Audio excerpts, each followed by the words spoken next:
Hello and welcome to Unleashed, the show that explores how to thrive as an independent professional. I'm your host, Will Bachman, and I'm excited to be here today with Rob Ristagno, who is the founder of Sterling Woods Group.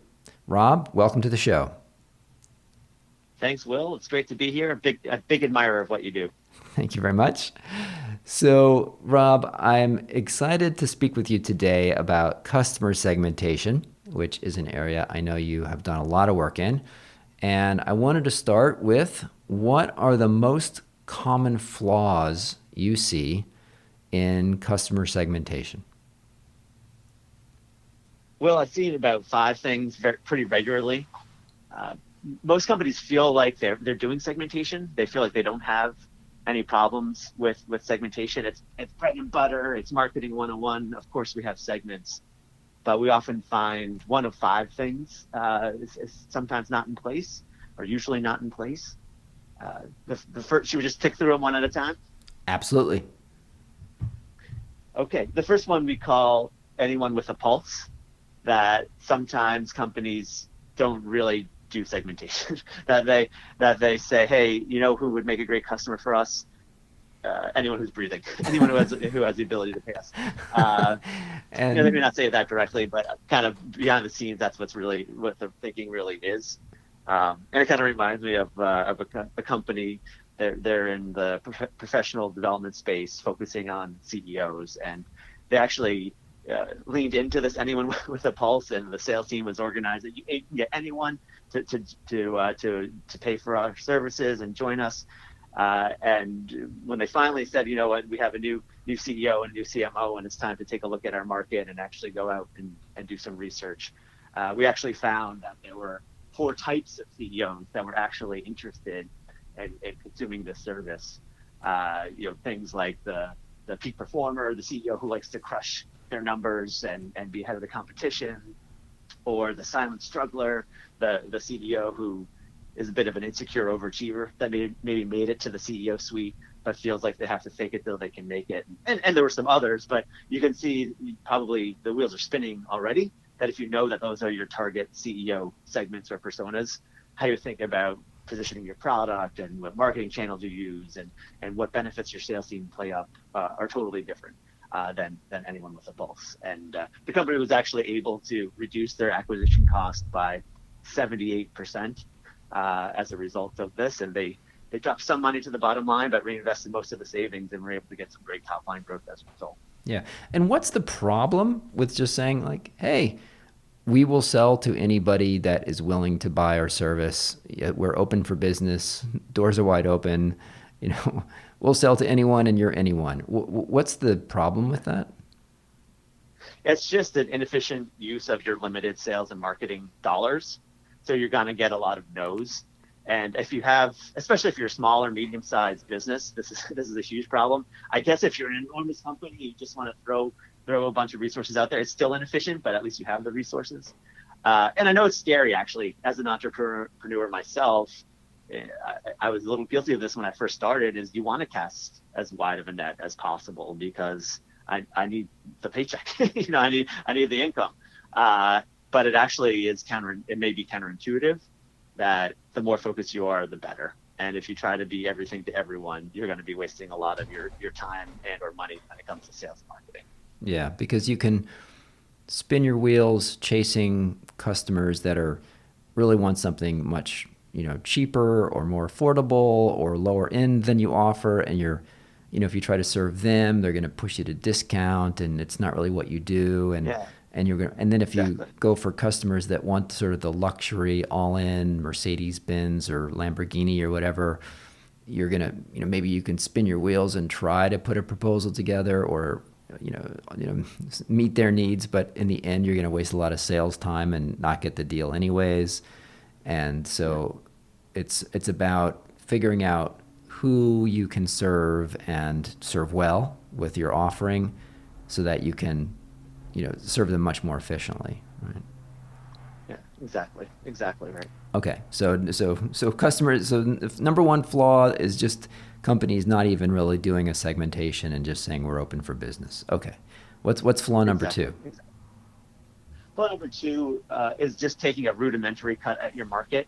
Usually, what happens is you come up with some sort of TAM, some total addressable market for your business, and you look at a very high level vector or slice of the market. So, for example, you're only, if you're a consumer business, only selling to a certain thinking about certain demographics. So you're thinking about certain age group or certain gender or certain income level. If you're B2B, you're thinking only about a certain geography or a certain industry. Hey, we have segments. We're focused on financial services, healthcare, and ed tech in the US. Yeah, doing something like that is better than anyone with a pulse segmentation, but you're leaving money on the table. You can be way more refined, thinking not only about demographics or firmographics, but more about attitudes, behaviors, and what actually motivates customers to buy. So I think a lot of companies fall into this bucket. That, what are you talking about? We have segments. We built a TAM. We know that we're going after these industries or these demographic groups, but that's really insufficient. Okay. What's flaw number three? Flaw number three is we made it up in the conference room. So there's basically no data or validation behind the segmentation. So they got the memo that you need to think about things beyond the demographics and the firmographics. Usually this happens when you hire a marketing agency to redo your website and they tell you that you need 3 personas. So people spend an hour in a conference room and make them up. We've done some research on this and found usually out of the 3 segments that you make up, one of them is a good segment. It's usually your most common customer, though. It's not necessarily your best customer, but it's your most frequent customer. And then the other 2 are, one of them is usually wishful thinking. So it's not actually a segment that exists in your market, or it's not actually a segment that wants your product. It's just someone that you wish wanted your product. And you're not, if you focus on that segment, you will not be successful. And then it's a bit of a coin flip on that 3rd segment if it's actually valid or not.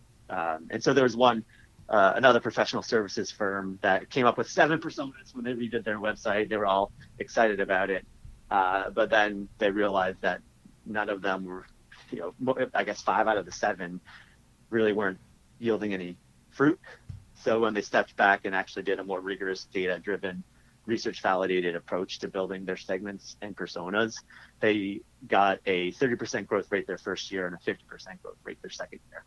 And again, it came back. It's a little bit related to the earlier point. They're able to focus their limited sales and marketing resources on the right opportunities so that they could grow their business.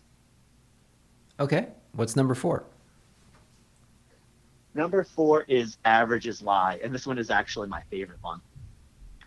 Because some companies feel like, we don't know what you're talking about here, Rob. We look at more than just the basic demographics, and we survey our customers every year. So we have all this data telling us that this is the right segment for us to focus on. And usually we find that averages lie. What do I mean by that? So there's a little bit of having to explain math via audio only, but let me give it a crack here. For a company in the media space that we worked with, we found that on average, if you look at the survey average, the entire population of everyone who took the survey, the 2 things that the average wants the most are raw data about the industry and practical case studies about the industry. And those for years have become as the top 2 things that the market wants when you look only at the averages. But when you segment the audience, you realize that there's a segment that only cares about the data, and they don't care at all about the benchmarks and best practices. And there's a second segment who's exactly the opposite, that they don't care at all about the data. They just want the benchmarks and best practices. So if your sales and marketing efforts are trying to sell this combined data plus best practices package, you're not being as efficient as possible, because some people are like, well, I want half of that, but not the other half. And I kind of feel like I'm paying for something I don't want. So if you can segment your audience, that's what I mean by averages lie, is that on average, it looked like those are the 2 most popular things. But in reality, for one segment, it was amazingly what they wanted, and the other segment, they didn't want it at all. Does that make sense? Yeah, no, that's clear. So if you're trying to sell a bundle of these 2 things, then you're going to disappoint everybody. and Yeah, exactly. Yeah. no one's excited. And there might even be some things where maybe some smaller segments that really want one particular thing that doesn't even show up in your average overall. Um, okay. Yeah, that's a great point. And Yeah, there's what often we call them a hidden whale. There's often when you look at the data, there's someone there who's probably maybe they're only making up 10% of your customer base right now, but they're very attractive customers. They're relatively inexpensive to acquire, and they stay for a long time. And you can upsell and cross sell, and they become favorable word of mouth. So while they're only 10% of your market today, they might be a huge growth opportunity tomorrow. and what's the fifth flaw? The fifth flaw is doing nothing about the segmentation. So going through all this effort and doing everything the right way and analytically validated with data and research and machine learning, but then it turns into a PowerPoint deck that sits on someone's shelf. And I know you and I both used to work at McKinsey, and that was something I loved doing was helping clients segment their market, and it would take us 5 or 6 months, and we'd go out and do a bunch of focus groups and collect a lot of data and slice and dice it and deliver a beautiful 120-page PowerPoint deck. And it was great work. But when I would call the client back a couple months later, they would say, "Oh yeah, that was kind of interesting, and maybe yeah, we tweaked the product a little bit, and we maybe made a few small changes on our creative, but we really kind of no one uses those segment names yet, and didn't really get internalized." So that was a huge disappointment because of all the time and money the client spent on doing things the right way, but then they didn't actually drive to action right away. And actually, I found that if companies go through the process of properly segmenting their market, if they don't make changes in the first 90 days, the whole thing gets wasted. Now let's go through your recommendation on kind of the right way to do this. We've talked about some flaws. Let's talk about maybe we sort of focus on a sort of the B2B category, and Sure. you can come up with a sort of a sanitized example type of company, and walk me through the process of what you would do if you were running the project of how do you start a segmentation project, what are the steps involved, and then let's all go all the way through. Once you've come up with the segmentation, let's talk about some implementation pieces and what maybe the final state looks like of a company that not only has a segmentation but has implemented it well. Sure, sure. So I mean, it starts with the premise that we're looking for segmentation based on attitudes, behaviors, beliefs, problems that we solve, jobs that we do, not just the firmographics and demographics. So to that end, it always starts with a round of management hypothesis generation. We're going to go out and do some research. So we need to be able to have some specific hypotheses to validate or invalidate. So what different segments do we think exist within our market or our audience? What do we think our best segments are like? What do they want from us? What do they like? How do we deliver value in a way that no one else can? So then after you move out of that phase, you do some in-depth interviews. Hold on. I'm sorry. Especially on the B2B. I'm a little Sure. slow, so I want to focus on this a little bit more. So this initial, so let's say this is sort of phase 0 or phase 1 of the management hypothesis generation piece of saying, before we go out and actually start doing some research, the people in the room probably know something about the business, so let's get the ideas on the table. Walk me through a little bit more what that conversation looks like, that workshop looks like. What questions are you asking? How would you do that session? And what should some ideal kind of output of that session look like? I think that the questions to ask are, how would you describe our ideal customer? What do they want? What do they like? What problems do we solve for them? How do we do that? And that's cheaper, in a way that's cheaper, better, faster, less effort than any of our competitors. Then we like to ask, who do you think are some of the hidden segments in our audience? Who are the sneaky segments, those hidden whales that I alluded to earlier?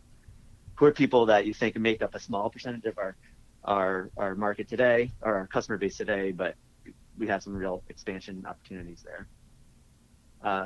And yeah, then coming out of that, we would come up with a list of hypotheses. So we think that these are the types of problems that we're best at solving. These are the types of people who have those problems, and this is why we're better than anyone else. So that we can go out to the actual customers and validate or invalidate those hypotheses. And you mentioned some other things earlier. So you're looking at, you're trying to get these executives to share what are the different behaviors that each of these types of customers might have. So maybe you would, and what are the different beliefs that they have? What are the different problems they have? And it might be difficult to say, well, there's just one persona who has this one belief and this one behavior and this one problem and so forth.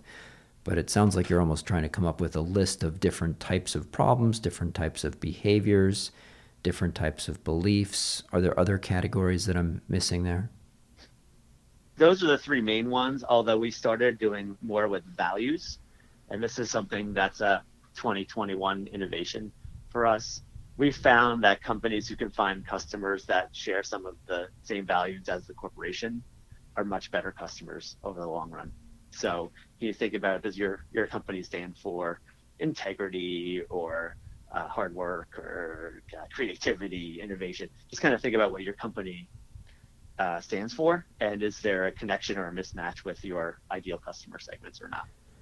I'm curious about that one. So everyone would say, well, I stand for all those things. I mean, they're all good, like creativity, sure, innovation, sure, hard work, integrity, diversity and inclusion, treating our people right, treating our customers right, being nice to the environment. Sure, but how do you tease out and force people to kind of make tough choices? Or do you have some kind of, rubric or something that would say, well, which do you value more highly, like following the rules or in procedure or, being innovative, right? Like which would you have to do? Do you have some mechanism to kind of do some forced choices there? Yeah, I think the easier question for people to answer is actually the opposite. So what are attributes, and you can focus on the actual employees. So what are attributes of an employee that would be clear to you that they're not a fit here? They should probably leave.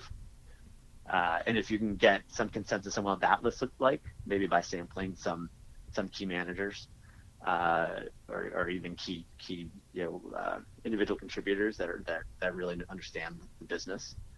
And then I think figure out what the opposite is of all the negatives that rise to the top. And you can't just put a not. So if people say something like people who don't like change don't do well here, really force yourself to not just say we want people who like change. Like maybe a good opposite of that would be intellectually curious people. And now you have a value of intellectually curious. And then you can screen when you get to looking for clients. Do we really want to work with customers that are set in their way and refuse to change? I mean, that's going to be a very difficult consulting engagement if you're trying to open up people's eyes to new ways of doing things, new ways of thinking, and you're constantly getting met with, but hey, this is how we always did it. I think not only would that be a rough employee experience, that would be a rough client engagement as well. What are the different types of, we talked about, there's beliefs and behaviors. What are the different, examples of what the output might include for those? What are the different, what's the range of choices? Yeah. So for behaviors, it's a lot. I might call these trigger events or activities that someone does that signals to you that they're in the market for what you offer. So what are they reading online? What are they reading offline? What are they listening to? What are they doing in their free time? Are they engaging with you and your brand, and how so? Are they coming to your events? Are they taking calls from your sales team? Just think about all things that could signal, hey, I have this problem and I want you to potentially be someone I consider to solve it. Oh, interesting. Okay, so that's a little bit more straightforward. Yeah. Okay. So that attitudes is a little softer. Yeah. Okay. So the behaviors is not any other like questions about it? Yeah. So the behaviors is not like just every behavior in general, like, oh, this company pays their bills on time or whatever. But it's more about what are the indicated kind of behaviors that would signal that they are looking, that you could go say, oh, they visited our website, or oh, this person is searching on this search term, or the person is going to go to this conference. So, those are sorts of things where you could go visible, see that someone doing those things, which would alert you to maybe I should, maybe this is a possible customer for us. Yeah, exactly. Okay. Now that helps me understand it much better. So behaviors and then beliefs. What are some of the beliefs? Yeah, beliefs is a little softer, but I think, and this is a little bit related to your point on the behaviors. It's what attitudes or beliefs do they have toward your category.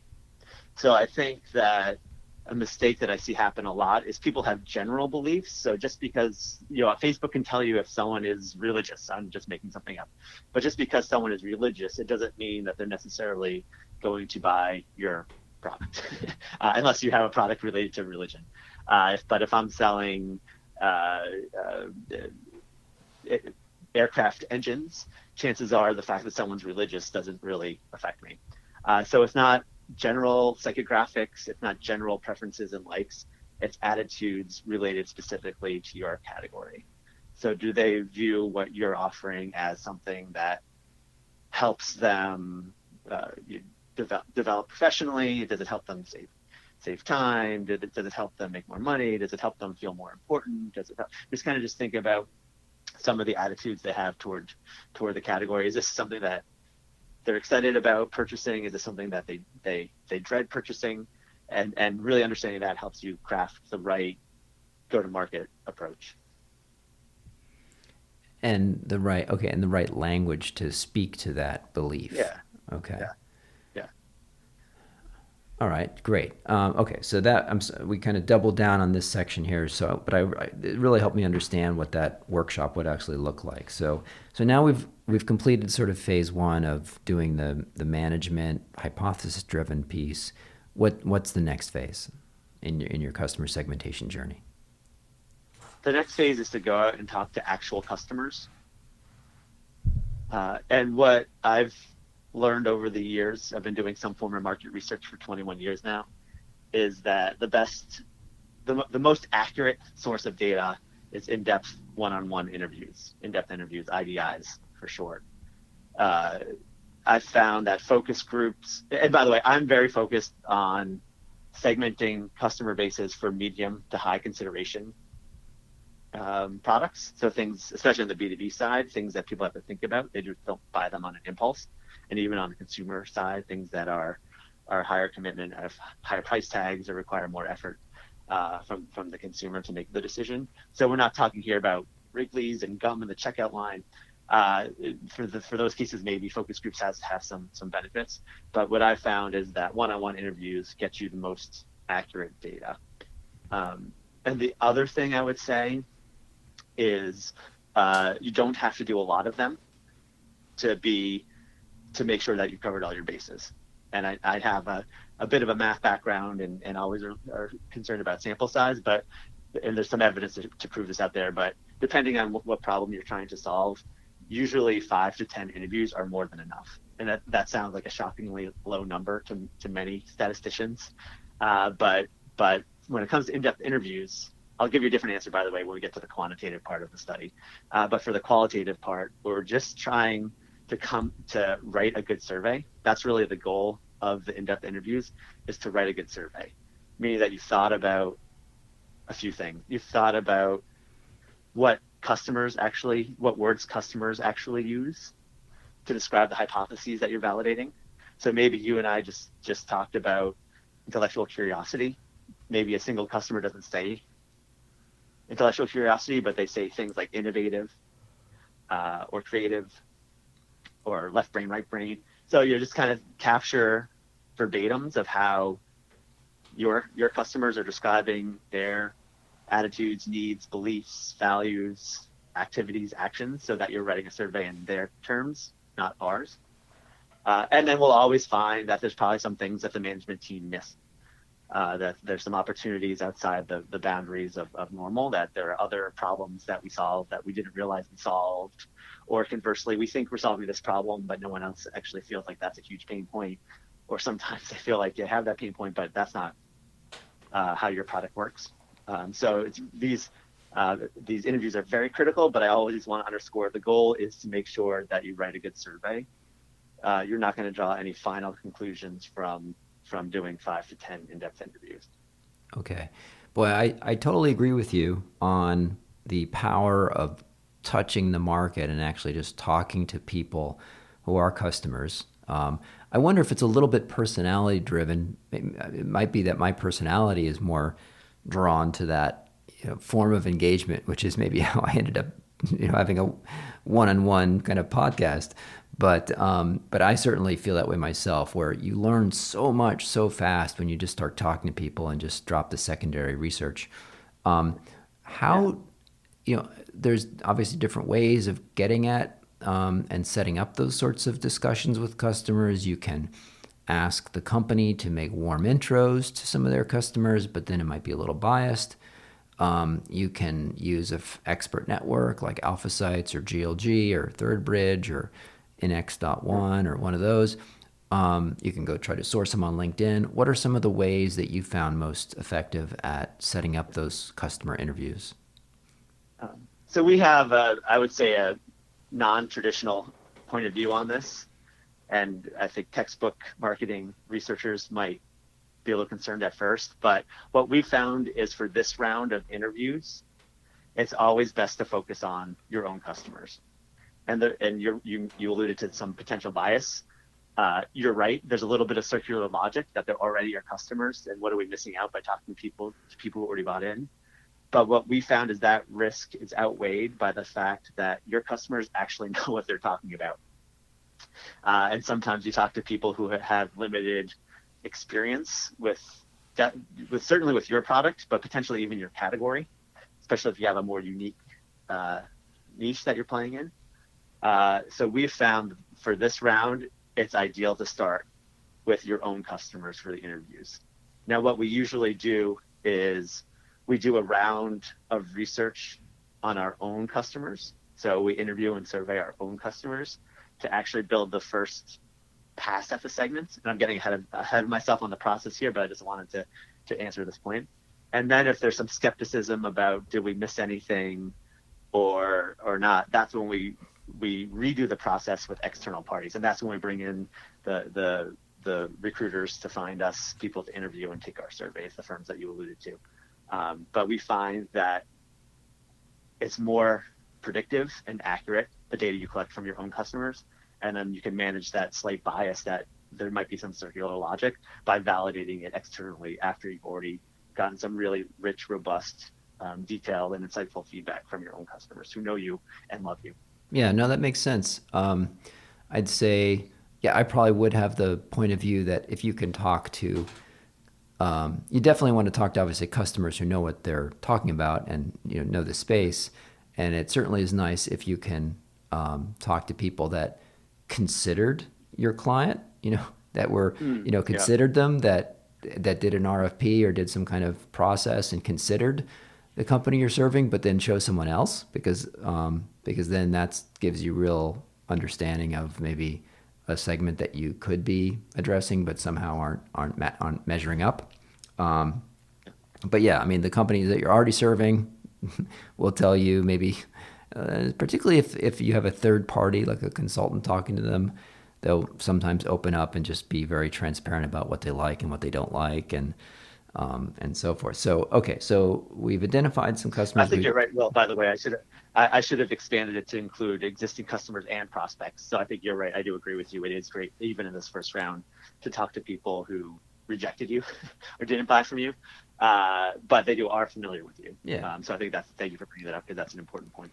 Okay, so let's so you do a few interviews, and then it sounds like what's your next phase? It sounds like you're going to get quantitative on us. We're going to do quantitative next, and we found that the simpler and shorter the survey, the more accurate it is. So at this point, your job as the consultant is to make sure you're managing expectations that if we send out 100-question survey, especially to busy B2B people, even consumer people, they're just going to click, even if they finish it and take it, they're just going to click through and the data is not going to be very accurate. So this is where we need to be very economical, I guess, about how many questions we're adding. We like to see a few mix of questions on the survey. We like to keep it to between 10 and 15 questions, all multiple choice. We like to see a couple questions around all the things that we've just been discussing. So a few questions around what problems are you facing in the space in general, and then kind of maybe probe a little bit on some of the hypothesized problems that they're facing. And then we kind of get into how they look to solve those problems in general. And then we get into our own their perception of our own brand. So we don't talk about ourselves till question 5 or 6. It's really just about what problems you have in general, how you're solving those problems in general. Okay, what do you think about us? And then depending on the aim of the project, those by the way, you can throw in other, even though I kind of poo-pooed firmographics and demographics, you still need to know some of them when you come to your media spend when we get to the implementation phase. So it's okay to throw in a couple of segmentation or firmographic, demographic segmentation questions. What are your favorite So ones to ask there? Size or what would you ask? I think on the B2B side, yeah, size is usually the most predictive. No one believes me, but we rarely see when we ask industry, we really see statistically significant differences in segmentation based only on industry. Sometimes there's some correlation with size, but geography and industry. I'm not saying don't think about industry, but usually the segments, the problems that you have in financial services are the same problems you have in healthcare. Yeah. So yeah, maybe you need a sales rep who understands financial services, so they can talk the talk with the CIOs of financial services companies who are different than the CIOs of healthcare companies. But the underlying root cause, the root problem that your company solves, typically is the same, no matter what industry they're in. And that's a little surprising because most people think that the first thing they segment by is industry. Yeah, well, I mean, again, I'm not advocating don't think about industry, but when we come to this use case segmentation, there's very little correlation with industry. I mean, it probably depends a little bit on what product we're talking about. Like, let's say that, I mean, if you sell like, oh, well, we sell the inner layer cloth that goes into conveyor belts. You might find out, well, there's like the mining industry customers and like manufacturing plant customers where they have conveyor belts are two very different segments. And we actually don't serve any to financial services, right? And maybe like a third one would be like logistics or warehouses or something. So it probably depends on like the product or service, but it sounds like, for some things like, oh, we have like HR software or something, then it might not matter so much. Good point. Okay, so we talk about little demographics, and what are some of your other like specific favorite questions to ask, and just of any, not just firmographics, but in these kind of surveys, give us some sort of sample questions of how you'd phrase different things to ask either about what's your opinion. I like leading off with sort of like what's your biggest focus this year, or what are the 1 or 2 things that are going to make or break your year this year. And then you'd give you give a checklist of options to choose from. Yeah, it depends on what your category is, but just an example is we just did a segmentation project for a company that sells to marketers. So we asked what is your biggest focus over the next 12 months? Is it brand health? Is it campaign performance? Is it figuring out MarTech and data? So there's just a few flavors there, but just obviously very different. Those are things that all marketers are concerned about to some degree, but it's important to force people to prioritize and say like, what's most important to you out of these choices. Okay. And I think that's actually another good point to make is that we've had a lot more success and a lot more predictable results when you force people to prioritize. So I know from taking a lot of surveys, things that are not as effective, questions that select all that apply and let you pick all of them, that's not super helpful because you're not forcing the respondent to make trade-offs. And the other thing that doesn't work that well from our experience is, I think it's called the Likert scale, asking people to rank on a scale of 1 to 7. So instead of asking that question, what's most important to you? Is it brand health or campaign performance or MarTech and data? If you said select all that apply, chances are everyone will pick all 3. And chances are, if you asked to rank each of the three on a scale of 1 to 7, they would all like average out to like 5.8 or something like that. So forcing the choice is a really important mechanism when you're writing a survey. It also helps keep it simple. You're not asking, it's that would really be 3 questions in one if I asked them to rank 1 to 7. Right now, I'm just asking for one choice. Right, right. Like, so pick your either rank your top three choices or pick your top two choices, something that forces some choice so they don't just say, okay, well, everything's a 6 or a 7, and then it's like Exactly. worthless. Yeah, and this our rule of thumb is if there's less than 5 choices, you have to force them to pick just one. If there's like 5 to 7 or 8, you can maybe pick two, and if there's 8 to 10, you can let them pick three.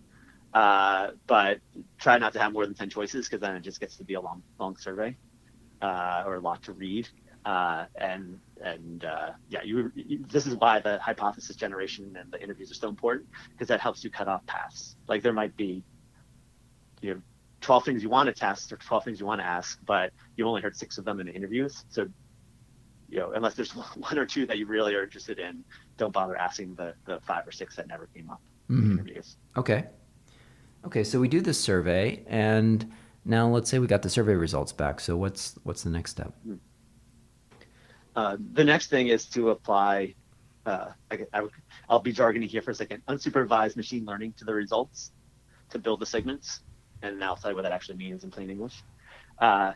It basically there's algorithms out there, for those who are data scientists in the audience here, things like principal component analysis, k-means clustering. There's techniques out there to actually let the computer build the segments.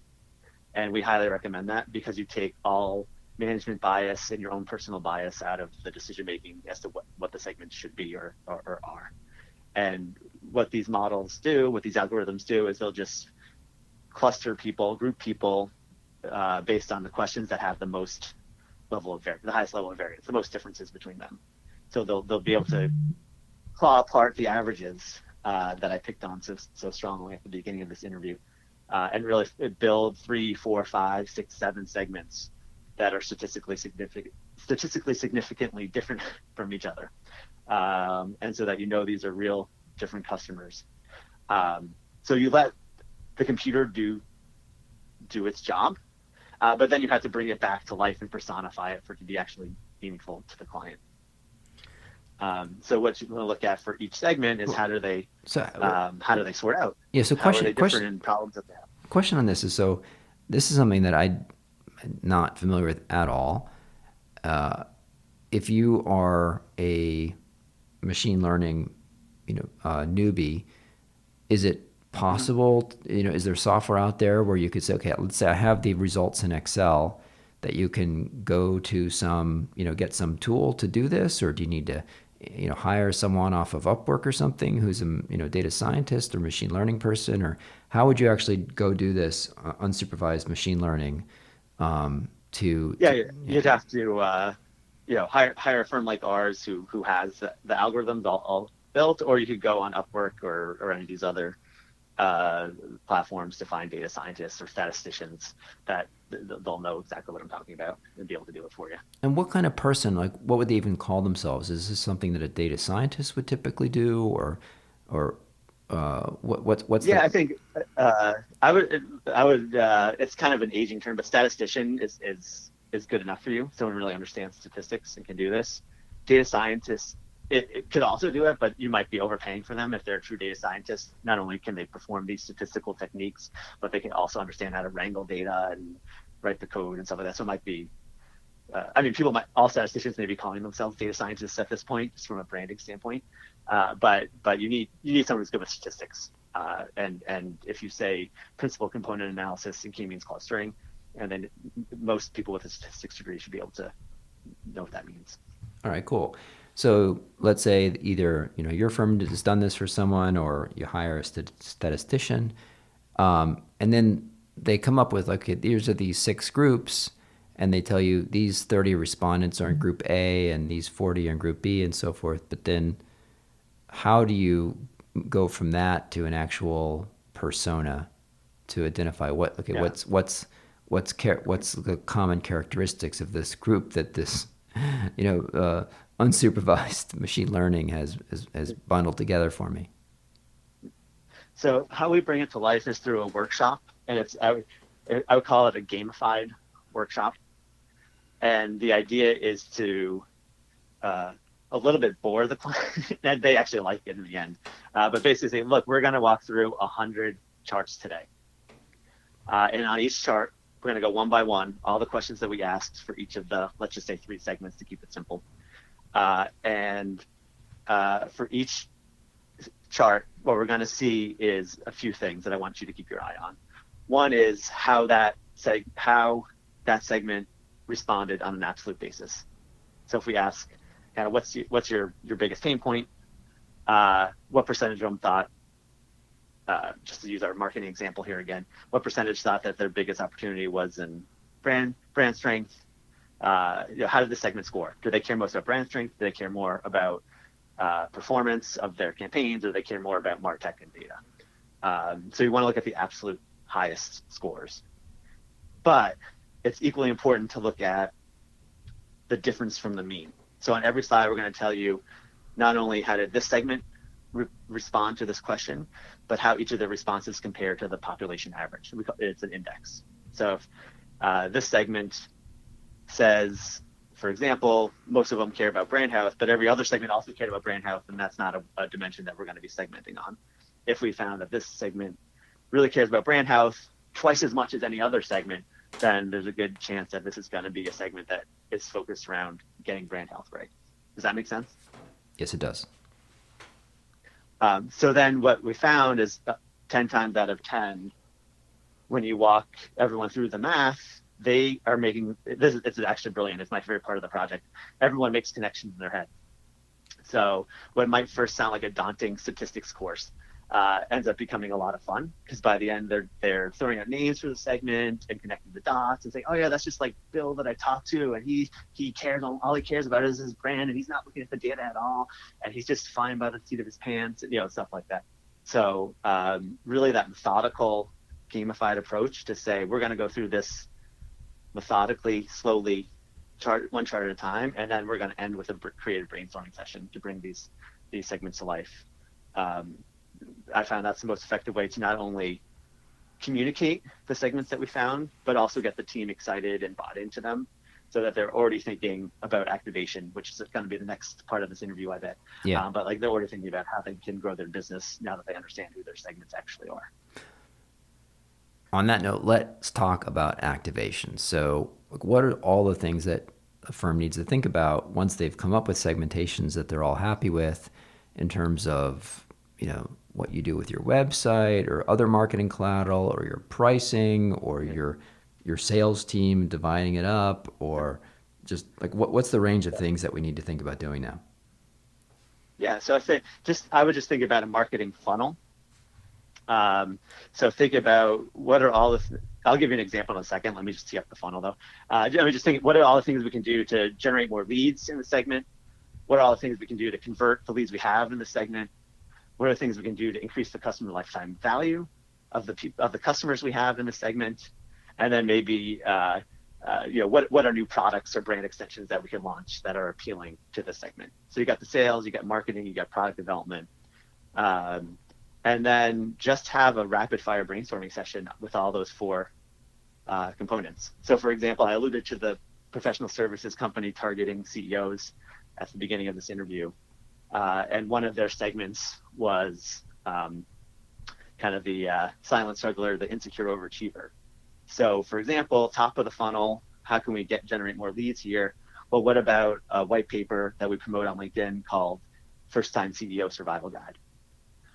In terms of converting them, what about we create a new sales script for our sales team? And once we identify someone as a silent struggler, how do we ask them? Here's the questions we ask them to show that we can empathize with them. And that they really understand, yes, you get my pain points, and here's the value proposition tailored to the segment that we should be communicating to them when we're on the phone to play up the benefits that they actually care about. And then just the retention, how do we make sure that within the first 60 days of purchase that they feel like they're more secure and more confident in what they're doing, and what does that onboarding process have to look like, that customer experience have to look like, so they don't get what's it called, post-purchase dissonance, that they were told all the right things by sales and marketing, but the product didn't deliver. And then what are some brand extensions? How can we think about other products and services that would be useful to this segment to help them be better CEOs? So you just do a bunch of brainstorming there. I'll talk about how we prioritize all the ideas, but why don't I pause there to see if you have any questions? No, that's good. So yeah, let's talk about how we prioritize and then kind of work to bundle it all and implement it. Sure. So we found there's three things that matter when ranking ideas. I think we could have a whole episode about this, Will, if you want, how we came to these three dimensions, but that's a different topic. One is are we certain that it's related to what customers actually want?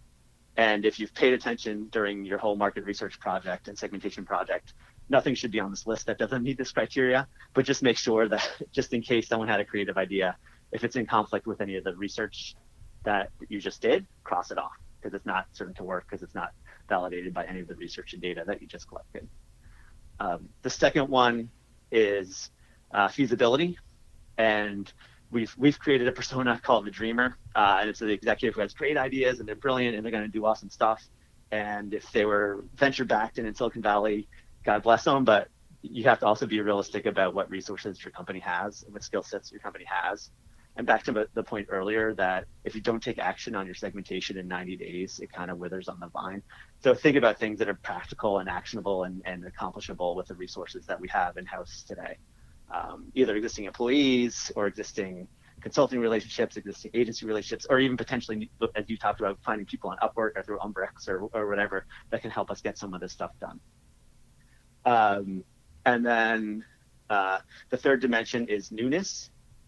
So we found that if you're doing the same thing that you've always done or the same thing that your competitor is doing, you're not going to get the results that you want versus doing something that's novel. So really put on a thinking cap and come up with ideas that have, I'm not talking about sending a person to Mars, like it doesn't have to be that crazy of an idea, but they should be tactics that are different than what you're already doing. Otherwise you'll just get the same results that you've always gotten.